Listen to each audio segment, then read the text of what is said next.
Major known Bitcoin investors.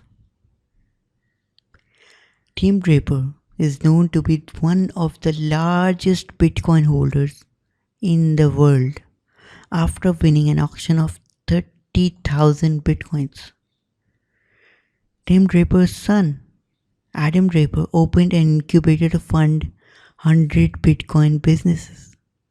Even Peter Thiel also invested 3 million in BitPay company. It's a Bitcoin payment processing company. So major investors are flocking in to buy Bitcoins. Even Mark Cuban is buying a Bitcoin based new currency. Sorry, it's not Bitcoin, it's a new currency. DixiePay, I guess. So the point is, the major investors are running to buy digital currencies. So digital currencies are the new future. Thank you.